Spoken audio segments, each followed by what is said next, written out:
Hi everyone, it's Jamila Wilson, the Fashion World of Your Time. Today I'm going to film my first vintage culture video, starting with who else one of the most iconic French actresses ever. Can you guess who it is? Let me know in the comments if you had guessed. And it is Brigitte Bardot. I'm going to start by introducing her life for those who don't know her so well. And then I'll focus on the Bardot style, which is one of the most influential styles ever up till now. And a lot of her fashion styles and statements are actually what created that French style, that Parisienne girl look, and we'll see all about it later. So she was born on the 28th of September 1934 in Paris from a bourgeois family. From a very young age she realised she was not very good and really didn't like school. But she put all her work and passion in her ballet classes she did at the Conservatoire de Paris, with the hopes and dreams of becoming a professional ballerina for France. So she actually, when she was 14, she went on a cruise ship tour where she was the official ballerina, doing shows every night on stage for the public. And there was also the actress Capucine there at the time, who she really admired.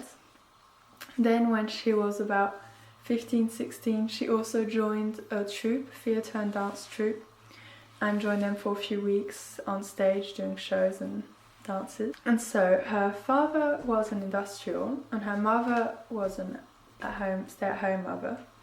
However, she decided to take up as a hobby to create all kinds of hats and accessories of feathers and pearls, and very eccentric, very glamorous for at first all her bourgeois friends, and then she actually started selling them. One of her friends was a very important publisher for the French magazine Elle, and she asked her mother, Brigitte Bardot's mother, if she could feature Brigitte Bardot as one of her young models when she was about 16. So she started off just doing a few photos in a magazine, in that Elle magazine, in a very traditional 50s clothes as a kind of perfect young, sage young woman. And then the publisher lady really liked her, so then she made her do a cover. And at first what's interesting is they would never ever put her name as a model in the fashion pages, because her parents didn't want her to become a model because they thought it was an indecent job. And so they still let her be featured on it because it was her friend, so she accepted it. And so she was featured on a cover and then another cover, and then she kind of became the égérie, and she was on a few covers of Elle at the age of 16. That's when director Roger Vadim discovered her. He thought she had a lot of potential in front of the camera and decided to meet her, and he wanted to make her an actress.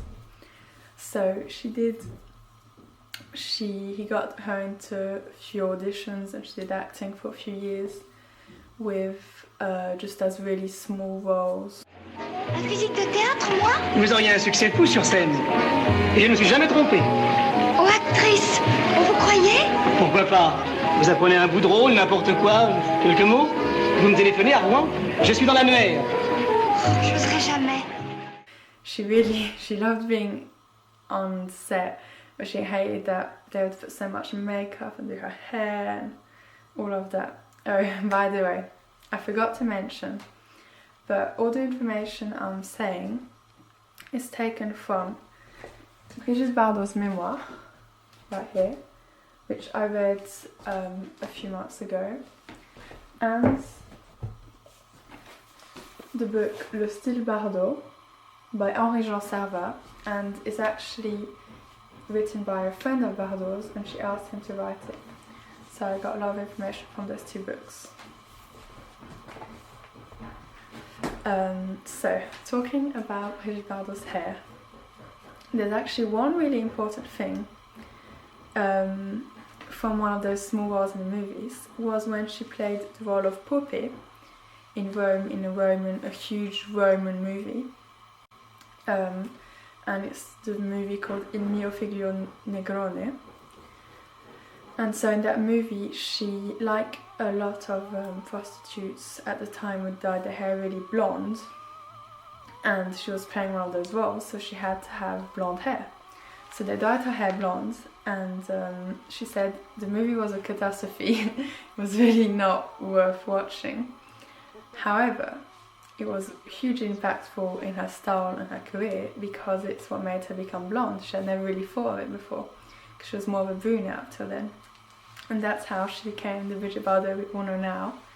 And what was really beautiful about her becoming blonde is that it really changed her style, because she was already she was really like a sunshine kind of line with wild hair. And so it brought out all of that from her and really accentuated that aspect of her personality. So eventually, when she was 22 years old, I think in 1955, Roger Vadim, who they had become lovers by that time, so he really wanted to create a movie that was starring Brigitte Bardot. It was very unusual at the time, because before, movies would only star and have a main role a big actress, a big celebrity that had been in many movies and gone from the bottom up. However, because he was passionately in love with her and knew her by heart, he wanted to create a whole new kind of movie, which would then lead on later on to the Nouvelle Vague movement. But it was before that. He wanted to create a movie that was very simple, very realistic, very down to earth, showing real people, just filming with low budget, not many costumes, not many, nothing. And he wanted to star Brigitte Bardot as a fresh face, someone very insolent and nonchalant, and someone that really emanated the youth and sensuality, and someone very womanly. With How Livy, they managed, by using the really famous German actor Kurt Jürgens, they, in only a few scenes, they managed getting all the funding for it, and they filmed it. And that's how God Created Woman et Dieu créa la femme was released. That was the movie. And so what's actually funny about the movie is it was released in France first, obviously, and it was a huge flop. People just weren't interested. Then once it reached America, however, it was a huge success, because there was a lot of scandal. People thought it was indecent, people thought it was not moral, and at the same time people thought it was absolutely incredible, and who was this stupendous creature that was making them dream and making them like feel like wow. And this movie was completely different to any movie you had ever seen before, and the queues started piling up. There was huge queues in front of the movie. So then it eventually reached France again, and when it reached France, then people started being interested in it because they saw all the success it was having in America. So then also eventually in France, people were looking at her in a new face, because they had already seen her face before, in a new way, and they started loving her, and queues in France, and that's how she seemingly became an overnight success. And then the rest is history. Just touching on after editing, because the video was originally filmed in 30 minutes long format, so where I talk about the style and all different elements, but in the end I decided to separate them in kind of like a Brigitte Bardot mini-series, and I'll put them all in a playlist so you can watch them one after the other.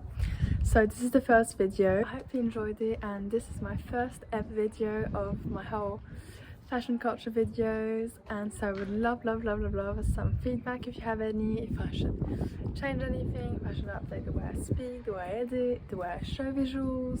So really open to any feedback, and I wish you the most beautiful weekend. I hope you loved this fashion culture video and you got to learn a lot about Brigitte Bardot, and yeah, sending so much love.